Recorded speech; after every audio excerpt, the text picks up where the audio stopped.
Bonjour tout le monde. Dans cette vidéo, on va essayer de faire une activité sur les tableurs. Alors, cette activité se trouve sur la page 14. Alors, dans cette activité-là, on va travailler sur, ou bien on va utiliser trois fonctions, les fonctions qu'on a fait en cours. Alors, on a le si imbriqué, la fonction sum.si.ens et aussi la fonction nb.si.ens. Alors, on va voir l'activité. Alors, dans cette activité-là, on a un menu d'un restaurant. Alors, ce restaurant, ils vend deux types de menus. OK? Alors, premièrement, on a le menu Kids et on a le menu Nature. Pardon. Alors, ici, on a les dates où on a vendu ces menus-là et aussi les jours. Alors, ce restaurant-là, il travaille le week-end, les samedis et les dimanches. Très bien. Alors, qu'est-ce qui, qu'est-ce qu'ils nous ont demandé ici? Alors, la première question, on doit calculer combien de menus kids ont été vendus les dimanches. Très bien.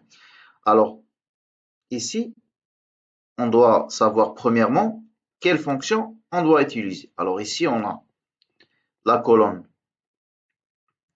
qui contient le nombre de menus. Très bien. Après ça, qu'est-ce qu'on a? On a le critère. Alors, le critère, on doit compter le nombre de menus kids. Alors, ici, on a la plage ou bien la colonne qui contient les menus. Et on doit chercher le menu kids. Très bien. Et on a un deuxième critère, c'est les dimanches. Alors, ici, on a la colonne des jours. Et on doit chercher les menus kids qui sont vendus le dimanche. Très bien. Alors ici, si on constate bien, on va utiliser la fonction somme. OK? Car on doit faire la somme des nombres de menus qui sont vendus le dimanche et qui sont du type menu kids. Alors, on va voir le syntaxe de la fonction somme.si.ens. Alors, premièrement, ENS est l'abréviation d'ensemble. OK? Alors, l'année dernière, vous avez fait somme.si. Alors, maintenant, on ajoute le point ENS. Pourquoi? Alors ici, cette fonction utilise, alors cette fonction-là, on l'utilise quand on a plusieurs critères, OK? Car ici, on n'a pas juste un seul critère, on a le critère 1 qui est le type de menu et le critère 2 qui est le jour. Très bien. Alors ici, on va voir premièrement la plage somme. Alors la plage somme, c'est la zone sur laquelle on va appliquer l'addition. Alors, qu'est-ce qu'ils nous ont dit? Ils veulent le nombre total des menus. Alors, on va utiliser la plage suivante. Après ça, ils nous ont demandé la plage du critère. Alors, c'est quoi le premier critère? C'est le menu kids. OK? Alors, on va le chercher. C'est sur cette plage-là. OK?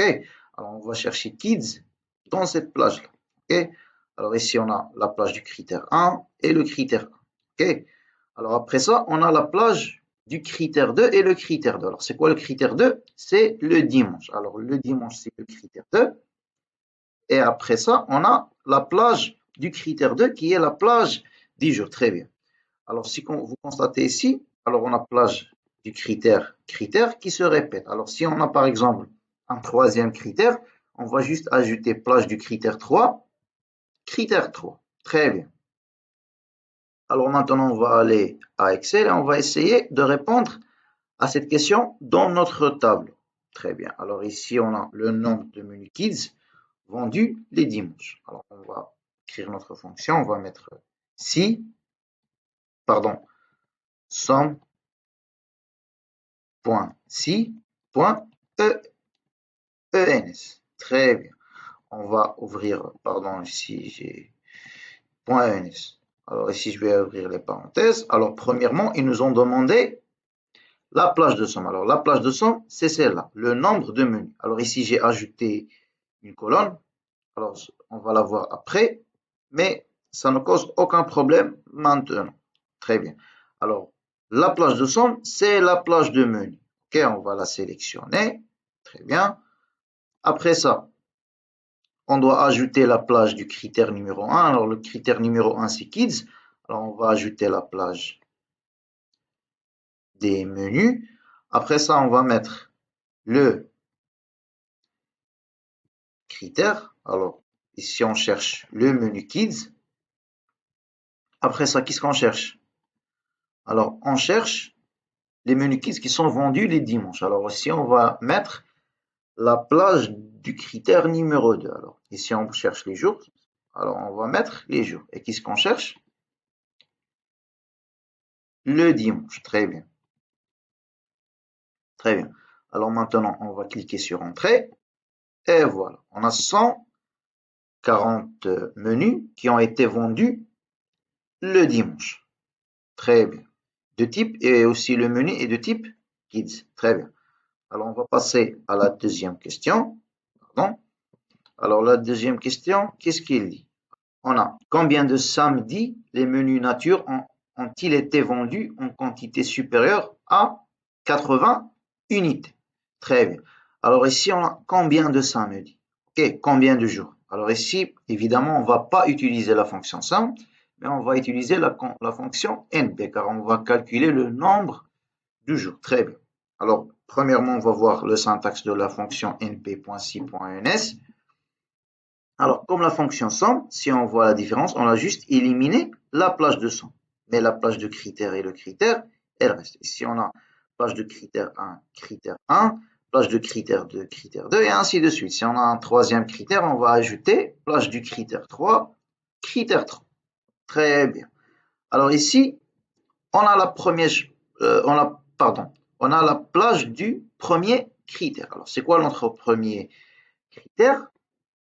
Ici, alors le premier critère, c'est qu'on doit, calculer le nombre de samedis. Alors ici, on va voir le nombre de samedis, très bien, qui contient les menus Kids. Alors, les samedis où on a vendu le menu nature, c'est pas le menu Kids. Alors, voici le critère numéro 2. Et ici, on a un troisième critère. Alors, c'est quoi le troisième critère?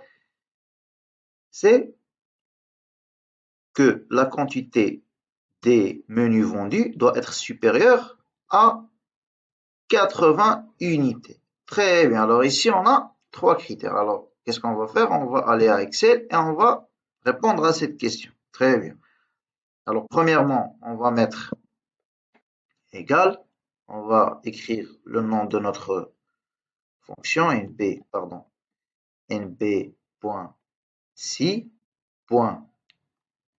ENS. Je vais mettre minuscule pour. OK. Après ça, on va mettre, on a dit la plage du critère numéro 1. Alors, c'est quoi le critère numéro 1? C'est samedi. Alors, on doit chercher les samedis. Alors, on va mettre la plage des jours. Et on va mettre, soit on le sélectionne ici, soit on l'écrit. Alors, moi, je l'écris pour laisser les choses simples et pour que vous compreniez mieux les choses. Très bien. Alors, maintenant, je vais mettre point virgule. Pardon.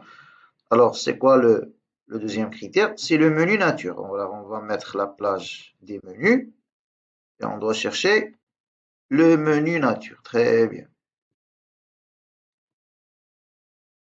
On va mettre nature. Et le troisième critère, c'est quoi? Alors, le troisième critère, que le nombre de menus doit être supérieur strictement à 80. Alors, on va sélectionner la plage du critère numéro 3. Pardon. Et on va mettre supérieur strictement à 80. Très bien. Alors ici, on a 1. OK. Alors, si on veut chercher, alors c'est le menu suivant. Alors, on a 110 menus vendus de type nature et elle a été vendue le samedi. Alors ici, on a samedi. Alors ça, c'est inférieur car ici, on a dit que supérieur strictement. Par exemple, si on a mis ici supérieur ou égal, on va voir 2. Ok, on va compter aussi ce menu-là. Mais la question nous a dit qu'elle doit être supérieure strictement. Très bien. Alors maintenant, on va voir qu'est-ce qui nous reste. Alors ici, on va passer à la troisième question. Alors la troisième question, qu'est-ce qu'il dit? On doit évaluer la demande des menus et les catégoriser en forte, moyenne, faible, selon les critères suivants. Alors, on va mettre la demande forte si le nombre des menus vendus par jour est supérieur à 100. Si il est entre 100 et 50, on va mettre moyenne. S'il est inférieur à 50, on va mettre faible. Très bien. Alors ici, on a des conditions. Alors, quand on a des conditions, on utilise la fonction si. Ok. Alors l'année dernière, vous avez vu la fonction si simple. Alors maintenant, on va voir la fonction si imbrique. Comment ça marche? Alors on va voir le schéma suivant. Alors ici, par exemple, on a la note. Alors avant, on avait si la note est supérieure à 10, on va afficher réussi. Sinon, on va justement afficher redouble. Mais ici, on a ajouté une autre condition. Si la note est inférieure à 10 ou bien supérieur ou égal à 8, on va afficher rattrapage. Mais s'il est inférieur à 8, on veut afficher redouble. Alors là, on a introduit les fonctions imbriques. Alors, le syntaxe de la fonction, on met si normalement, la condition sur laquelle on va faire le test. Si la condition est vraie, on va afficher le résultat, normalement comme le si simple. Mais dans le sinon, on va ajouter une nouvelle si. Très bien. Alors, dans la nouvelle si, par exemple ici, vous voyez, on a ajouté une nouvelle condition. Alors ici, on a deux résultats possibles. Si la note est supérieure à 8, alors évidemment, alors ici, on a fait le test. S'il est supérieur à 10, alors ici, on a les notes qui sont supérieures à 10. Alors le reste des notes qui sont inférieures à 10, ils sont tous passés par faux. OK? Alors ici, évidemment, toutes les notes qu'on a, elles sont inférieures à 10. On n'a pas de notes qui sont supérieures à 10. Car si on avait des notes qui sont supérieures à 10, on va automatiquement afficher réussi. OK? C'est pour ça on n'a pas mis entre 10 et 8. On a juste mis les notes qui sont supérieures à 8. OK? Très bien. Alors, si elle est supérieure à 8 et évidemment elle est inférieure à 10, on va afficher rattrapage. Mais ce qui reste, c'est juste les notes qui seront inférieures strictement à 8. On va afficher redouble. Très bien. Alors ici, qu'est-ce qu'on a? Alors, dans notre question, on a trois choses. On a si le menu est supérieur à 100, si le menu est inférieur à 100 et supérieur à 50, et si le menu est inférieur à 50. Très bien. Alors, on va utiliser la fonction si imbriquée dans notre tableau. Alors ici, qu'est-ce qu'on va mettre? On va mettre si, tout simplement. On va ouvrir les parenthèses. Alors, le test qu'on va faire, c'est sur les nombres de menus. Alors, si le nombre de menus est supérieur, on a dit, à 100, qu'est-ce qu'on va afficher? On va afficher forte.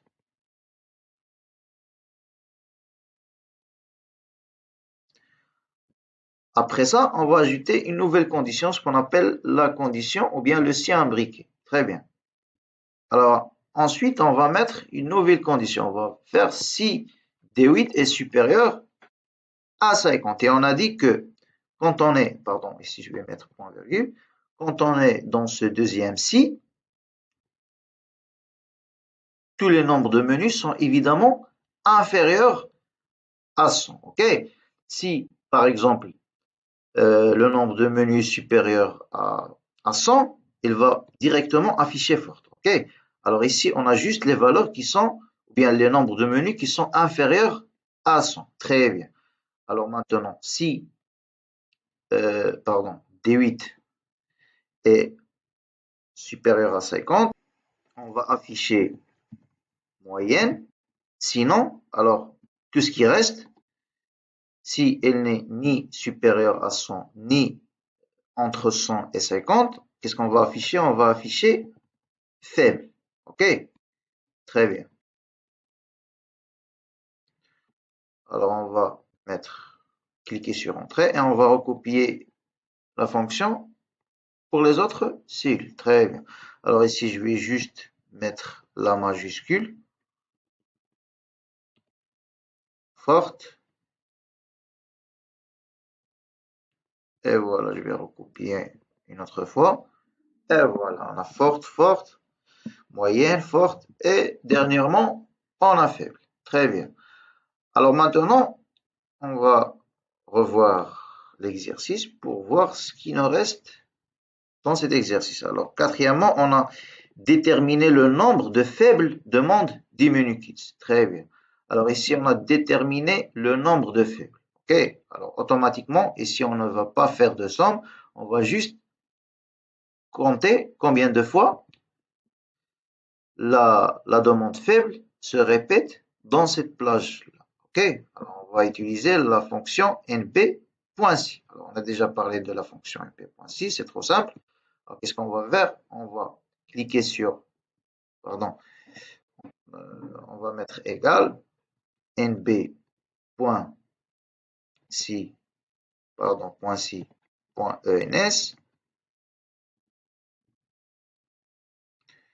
On va,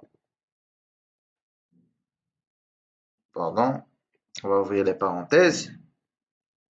Très bien, on va premièrement sélectionner la plage qui contient le critère. Et le critère qu'on cherche, c'est le mot, c'est la demande faible. OK? Faible.